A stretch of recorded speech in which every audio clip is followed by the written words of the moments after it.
नमस्कार. संजय गांधी निराधार अनुदान योजना या योजनेअंतर्गत जे सगळे निराधार बांधव आहेत या योजनेचा लाभ घेणारे, यामध्ये दिव्यांग लाभार्थी, त्याचबरोबर ज्येष्ठ नागरिकांसाठी जी ST मधली प्रवासाची सवलत आहे, या अंतर्गत NCMC कार्ड जे आहे ST महामंडळाकडून हे अनिवार्य करण्यात आलेला आहे.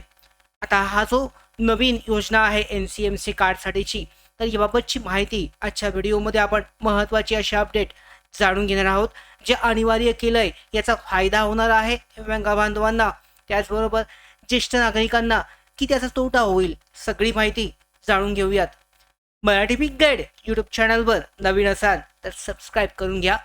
त्याचबरोबर बेल आयकॉनला सुद्धा क्लिक करा, म्हणजे सगळ्या महत्त्वाच्या अपडेट तुमच्यापर्यंत अशाच वेळेवर पोचतील. तर सुरुवात करूयात आजचा व्हिडिओचा जो विषय आहे. यामध्ये तुमच्या समोर पाहू शकता महाराष्ट्र ST बसमधील जे दिव्यांग प्रवाशांसाठी जे प्रवास करतात, प्रवासी असतील त्यांच्यासाठी NCMC कार्ड हे अनिवार्य करण्यात आलं आहे. आता सगळ्यांसाठीच NCMC कार्ड आहे, मात्र यामध्ये दिव्यांग लाभार्थी असतील, बांधव असतील, यांच्यासाठी कसा फायदा होतोय किंवा तोटा होतोय याची माहिती जाणून घेऊयात. त्याचबरोबर रजिस्ट्रेशन कसं करायचं, यामध्ये का दिव्यांग बांधवांसाठी हे NCMC कार्ड अनिवार्य करण्यात आलं आहे, यामागचं कारण सुद्धा पाहून घेऊयात. तर महाराष्ट्र राज्य मार्ग परिवहन महामंडळ ST आणि दिव्यांग व्यक्तींना मोफत प्रवासाची सुविधा देण्यासाठी NCMC national common mobility card जे आहे हे अनिवार्य केलं आहे. आणि हे कार्ड नसल्यास दिव्यांगांना ST बसमधून प्रवास करता येणार नाही, म्हणजे ते अनिवार्य कार्ड तुम्हाला काढून घ्यावं लागेल. रजिस्ट्रेशन करण्यासाठीची प्रक्रिया ही लवकरच सुरू होते. कसं करायचं याबाबत सुद्धा आपण माहिती देणार आहोत. तर नक्की काय कारण आहे, तर ST आणि राज्य सरकारचा असा युक्तिवाद आहे की बनावट बोगस दिव्यांगांकडून मोफत प्रवासाचा गैरवापर होत असून त्यामुळे पाहू शकता महामंडळाला आर्थिक तोटा होत आहे. म्हणून त्याचं व्हेरिफिकेशन सत्यापनासाठी NCMC कार्ड हे आवश्यक करण्यात आलं आहे. म्हणजे या योजनेअंतर्गत सवलतीद्वारे बनावट किंवा दिव्यांग लाभार्थी असतील बोगस, हे दिव्यांग लाभार्थी, दिव्यांग बांधव याचा योजनेचा लाभ घेत आहेत ST महामंडळाचा, आणि त्यामुळे राज्य शासनाला असेल किंवा ST महामंडळाला आर्थिक तोटा होत आहे. आणि या कारणामुळे हे NCMC कार्ड अनिवार्य करण्यात आलं आहे. ही प्रक्रिया सुमारे 3000 सरकारी नियुक्त जे एजंट आहेत यांच्यामार्फत राबवली जात आहे. कार्ड कसं मिळते तर पाहू शकता, एजंटकडून तुम्ही जर कार्ड घ्यायला गेलात तर सुमारे 150, 150, 150 ते 200 रुपये भरून तुम्हाला हे कार्ड काढावं लागत आहे. मात्र यामागची मुख्य समस्या काय आहे सॉरी, तर दिव्यांग लाभार्थ्यांसाठी पाहू शकता यामागची मुख्य जी समस्या आहे, या अंतर्गत पारदर्शकतेच्या नावाखाली सुरू केलेली ही प्रक्रिया प्रत्यक्षात STच्या तोट्याची भरपाई करण्याचे साधन असल्याचा आरोप केला जात आहे. आता हे कसं ते सुद्धा पाहूयात. तुम्ही यामध्ये पाहिलं तर यामध्ये NCMC कार्ड अंतर्गत सगळ्या लाभार्थ्यांसाठी जे दिव्यांग बांधव असतील त्यांच्यासाठी प्रवास हा कमी, त्याचबरोबर सवलतीमध्ये दिला जातो, मुक्त असतो, फ्री असतो. मात्र यामध्ये जी NCMC कार्ड जे त्यांना काढायचं आहे यासाठी त्यांना 150 ते 200 रुपये यामध्ये द्यावं लागत आहेत. त्याच्यामध्ये काय होत आहे, आधार आणि UDID द्वारे त्यांचा जो सत्यापन आहे, म्हणजे व्हेरिफिकेशन हे केलं जात आहे. मात्र प्रश्न हा असा उपस्थित होतो की NCMC कार्डऐवजी UDID कार्ड किंवा आधार कार्डद्वारे सत्यापन का करू नये. सोपी प्रक्रिया असताना तुम्ही वेगळ्या पद्धतीने प्रक्रिया का राबवली जाते, NCMC कार्ड का आवश्यक केले जात आहे. जर शासनाकडे जर UDID कार्डचा डेटा सगळ्यांचा दिव्यांग बांधवांचा आहे आणि ते जर बरोबर आहे, ते बोगस नाहीये, तर त्याद्वारेच आधार कार्डद्वारे सत्यापन, आधार कार्डद्वारे व्हेरिफिकेशन केलं जाऊ शकतं. मात्र ही वेगळ्या पद्धतीची प्रक्रिया का, UDID हे आधारशी संलग्न आहे, बरोबर, दोन्ही एकत्रित लिंक आहेत. म्हणजे तुमचं UDID कार्ड ते आधार कार्डशी लिंक आहे आणि आधारवरील QR कोड स्कॅन केल्यास दिव्यांगत्वाची टक्केवारी जी आहे हे दाखवली जाते. म्हणजे समजा दोन्ही लिंक आहेत आणि आधार कार्ड स्कॅन केल्यानंतर ना त्याची टक्केवारी आपण चेक केली जाऊ शकते. तर अशा पद्धतीची जी प्रोसेस आहे याची गरज काय आहे वेगळ्या पद्धतीची, हा प्रश्न दिव्यांग बांधवांना सध्या पडला आहे.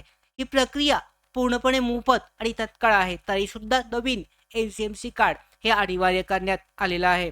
आता यामध्ये पाहिलं आधार किंवा QR स्कॅनद्वारे ऑनलाईन दिव्यांग स्थितीची पडताळणी ही करता येते.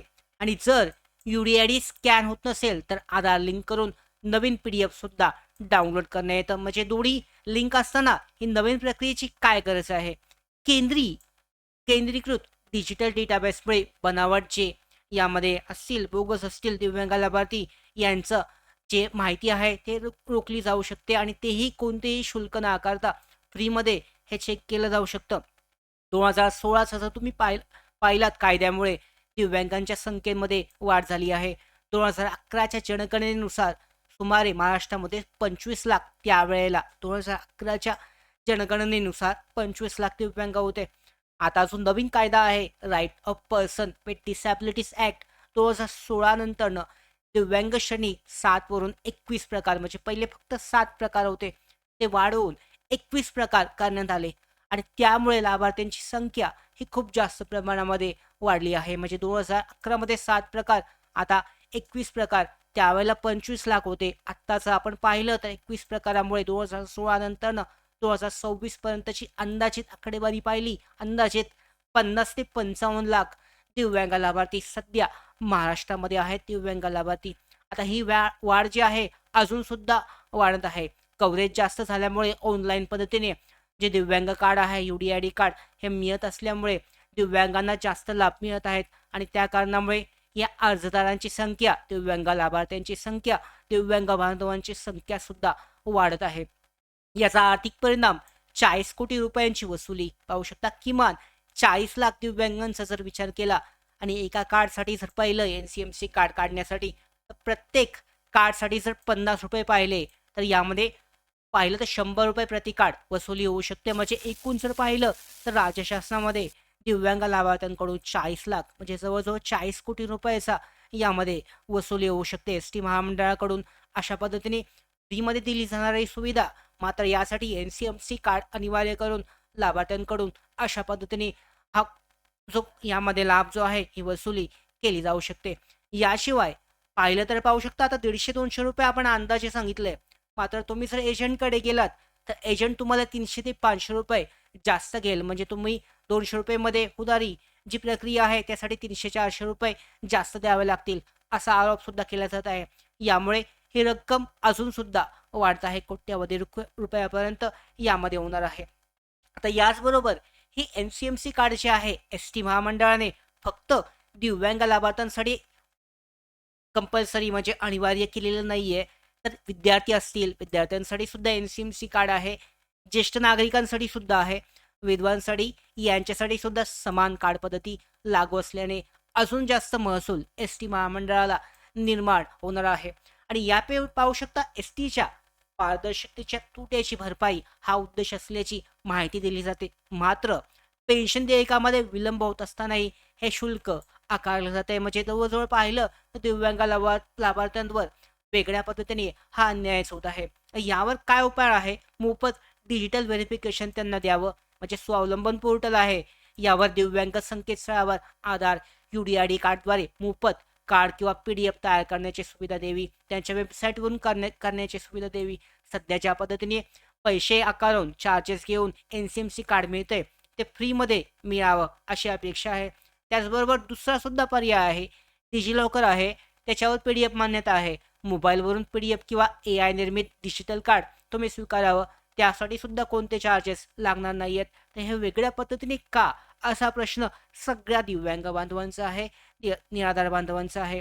केंद्र सरकारच्या डिजिटल धोरणानुसार राज्याने मोफत PDF स्वरूप उपलब्ध करून द्यावे आणि ते स्कॅन केलं किंवा ते दाखवलं त्यानंतरनं ST मध्ये हा लाभ मिळावा.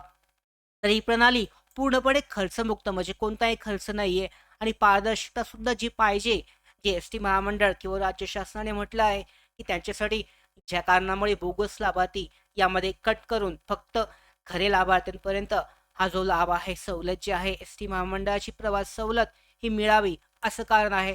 मात्र जर आधार लिंक असेल, डेटाबेसवर सगळी माहिती असेल तर वेगळ्या गोष्टीची काहीच गरज नाहीये आणि यासाठी जनजागृती आणि आंदोलनाची गरज आहे. पाहू शकता दिव्यांग संघटना कार्यकर्त्यांनी जागरूक राहणं आवश्यक आहे. प्रत्येक दिव्यांग यांना निवेदन देऊन एजंट पद्धती थांबवण्याची मागणी करावी. एजंटची पद्धतीची काहीच आवश्यकता नसताना वेबसाईटवर पोर्टलवर जर तुम्ही ऑप्शन दिलात तर प्रत्येक लाभार्थी कमी किमतीमध्ये कमी खर्चामध्ये जास्त चार्जेस न घेता NCMC कार्ड घेऊ शकतो. आणि NCMC प्रणालीला विरोध नसून फक्त जो चार्जेस घेतले जात आहेत, शुल्क जो आकारला जातोय याला विरोध आहे. मोफत किंवा कमी खर्चामध्ये डिजिटल पडताळणी दिली तर त्यामुळे सुद्धा तुमचा जो हेतू आहे, उद्देश आहे राज्य शासनाचा हा सफल होईल. मात्र अशा पद्धतीने जास्त यामध्ये चार्जेस घेऊन शुल्क आकारून जो काही यामध्ये वसुली केली जाते ही चुकीची पद्धत आहे. ही अन्यायकारक वसुली थांबवण्यासाठी सामूहिक प्रयत्न असणं आवश्यक आहे. तर अशा पद्धतीने जी जर पाहिली आपण चांगली गोष्ट आहे राज्य शासनाकडून जे राबवली जाते यामध्ये NCMC कार्ड, यामुळे जे यामध्ये लाभार्थी जे असतील मोफत लाभ घेणारे म्हणजे दिव्यांग नसतील आणि त्याचबरोबर यामध्ये बसत नसणारे जे बोगस लाभार्थी असतील, चुकीच्या पद्धतीने लाभ घेणारे यांना 100% आळा बसेल.